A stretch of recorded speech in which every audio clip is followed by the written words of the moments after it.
श्रील प्रभुपाद जी लिखते हैं कि भीष्मदेव ने इस प्रकार से निर्विकल्प समाधि को प्राप्त किया। निर्विकल्प समाधि यानी उनकी आंखें खुली हुई हैं, ठीक है।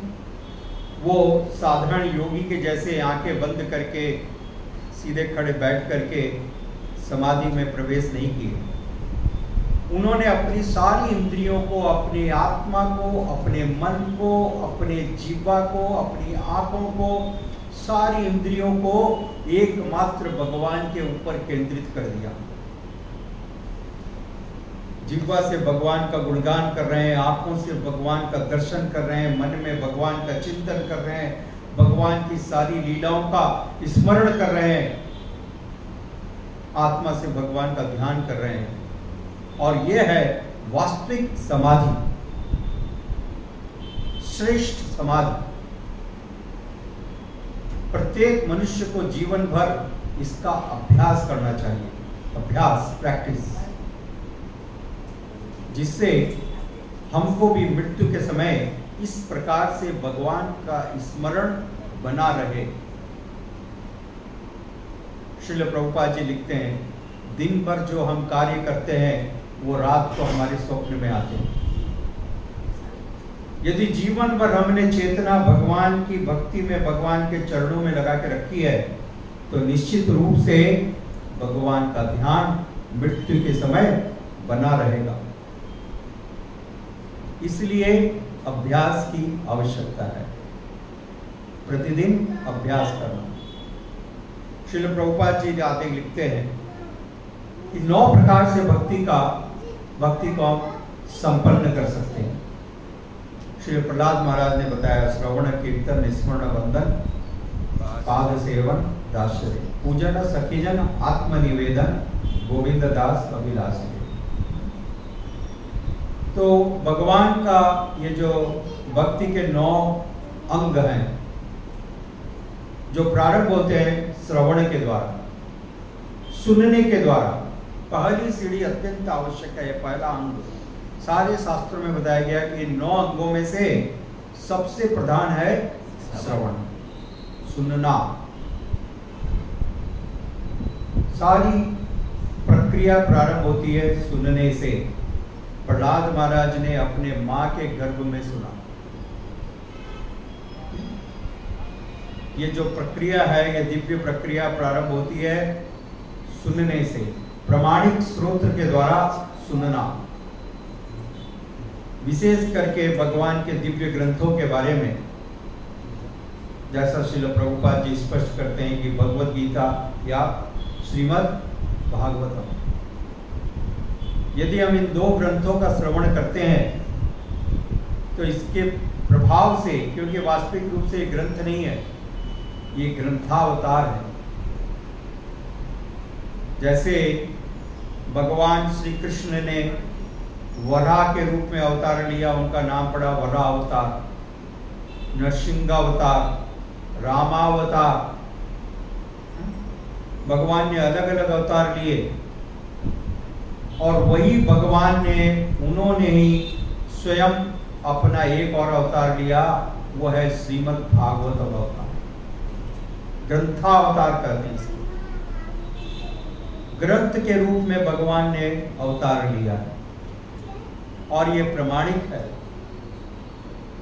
ये ग्रंथावतार। इसलिए सारे भगवत भक्त आप देखिए सदैव इन 2 ग्रंथों के श्रवण एवं कीर्तन में पूरा ध्यान लगाते हैं। जैसा श्रीमद् भागवतम के पहले अध्याय के पहले स्कंद के 3 अध्याय के 40वें श्लोक में कहा गया, श्री व्यासदेव जी कहते हैं, इदं भागवतम नाम पुराण ब्रह्म संहितम उत्तम श्लोक चरितम चकार भगवान नाम ऋषि निःश्रेयाय लोकस्य धन्यम स्वस्ति अयनम महत्। यह भगवान का साहित्य अवतार है। यह श्रीमद् भागवतम भगवान का साहित्य अवतार है, ग्रंथ अवतार, स्वयं अवतार व्यास देव जी के द्वारा संकलित है। व्यासदेव जी साक्षात भगवान श्री कृष्ण के अवतार हैं और उन्हीं व्यासदेव जी ने इस ग्रंथावतार की रचना की, जो परम कल्याण, जीवन में सफलता एवं आनंद को प्रदान करने वाला है। ये ग्रंथावतार परम कल्याण, जीवन में आनंद एवं सभी प्रकार की सफलता को प्रदान करने वाला है। इसलिए इस श्रीमद् भागवतम का नियमित श्रवण अत्यंत आवश्यक है और हम सबको जीवन की सिद्धि प्रदान करने वाला है। इसके साथ ही श्रीमद् भागवतम के पहले अध्याय के 3 और 43वें श्लोक में श्रील व्यासदेव जी कहते हैं, कृष्णे स्वधामोपगते धर्म ज्ञान दिवि सह करो नष्टो दशामेश पुराणो धुनोदित। कृष्ण स्वधामोपगते धर्म ज्ञान दिवि सह, जब भगवान श्री कृष्ण अपने स्वधाम गोलोक को प्रस्थान कर गए और जब भगवान गए तो उनके साथ ही धर्म और ज्ञान भी चले गए, क्योंकि भगवान के सेवक हैं। तो अब इस संसार के अंदर सिर्फ अधर्म बच गया, अज्ञान बच गया और भगवान चले गए, तो अब इस संसार का क्या होगा? चिंता का विषय है। तो नारद मुनि ने भगवान से प्रार्थना की, व्यासदेव जी ने, तो भगवान ने कहा ठीक है, मैं जा रहा हूं किंतु मेरे अवतार को छोड़ के जाता हूं। यह श्रीमद् भागवतम मेरा अवतार है। इस श्रीमद् भागवतम के प्रकाश के द्वारा इस कलयुग का सारा अंधकार समाप्त हो जाएगा। कलो नष्टो दशामेश, इस कलयुग का जितना प्रभाव है, बुरा प्रभाव है, वो पूरा बुरा प्रभाव श्रीमद् भागवतम के प्रभाव से नष्ट हो जाएगा।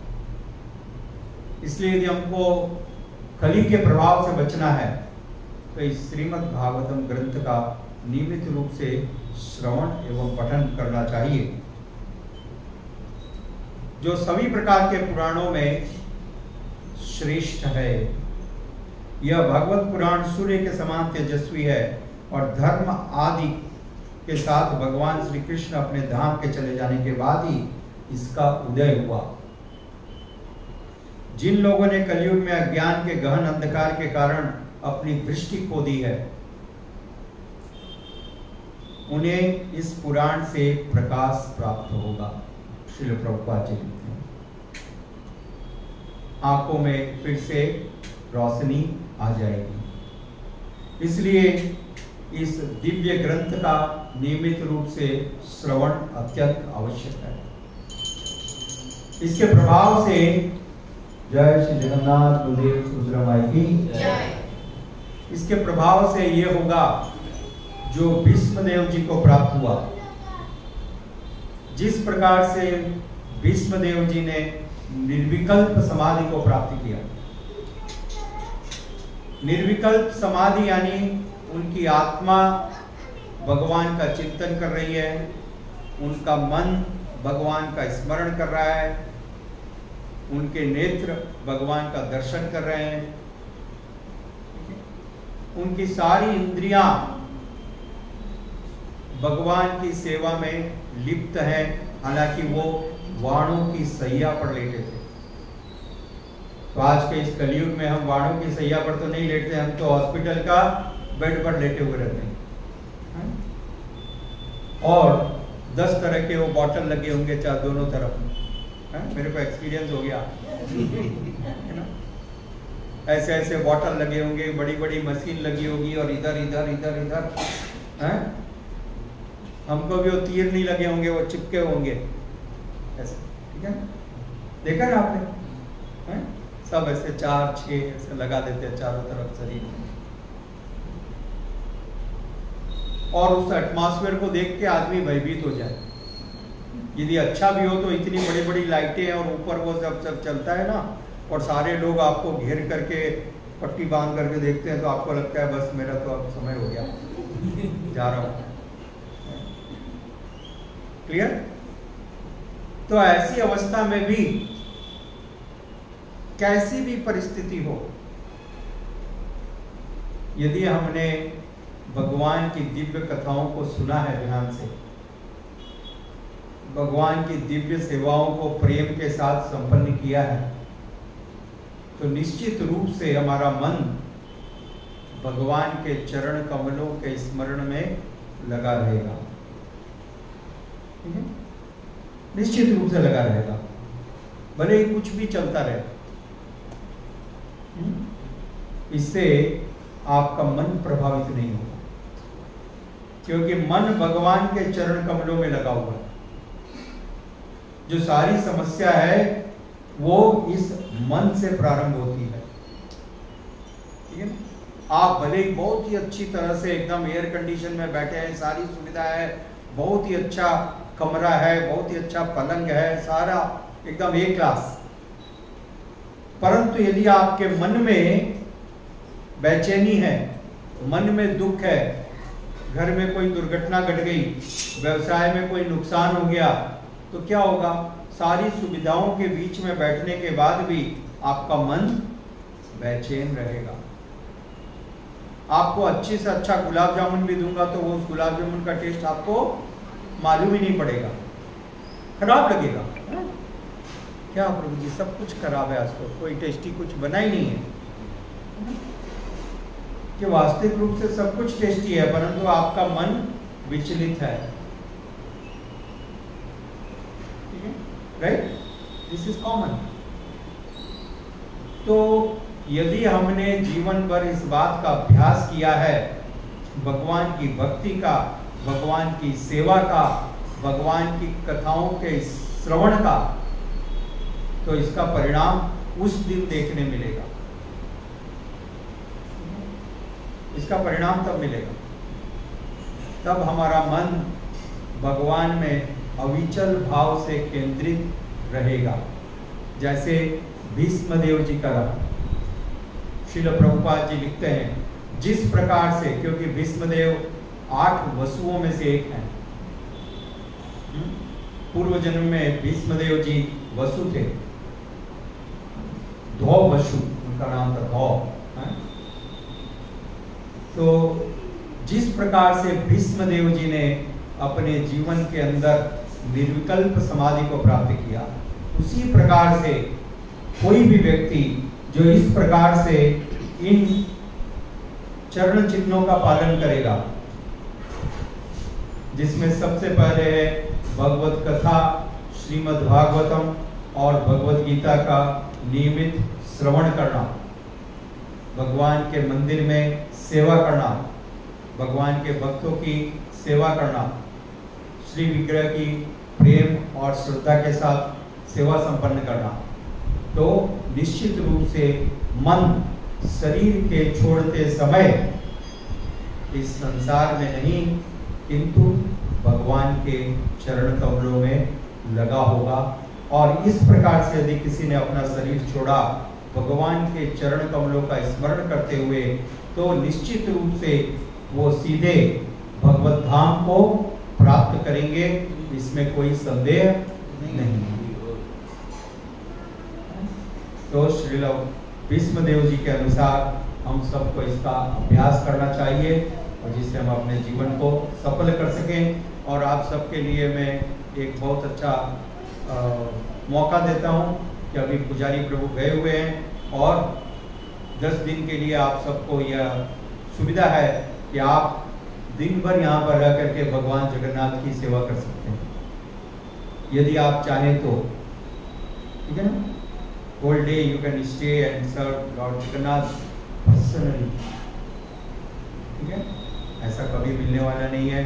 आप तीर्थ यात्रा में जाते रहोगे, परंतु वास्तविक रूप से वो आपका एक पिकनिक है और अपने आप को आप धोखा दे रहे हो। ये सबसे बड़ा तीर्थ है, ठीक है। परंतु बस चैलेंज एक ही है कि मन क्या यहाँ आपका लग सकता है, क्योंकि आपका मन रजोगुण और तमोगुण से आच्छादित है, तो सत्वगुण की जगह पर ज़्यादा देर टिकने वाला नहीं। क्या मन करे, क्या होता है, मन कैसा कैसा कर रहा है। श्रील प्रभुपाद की जय।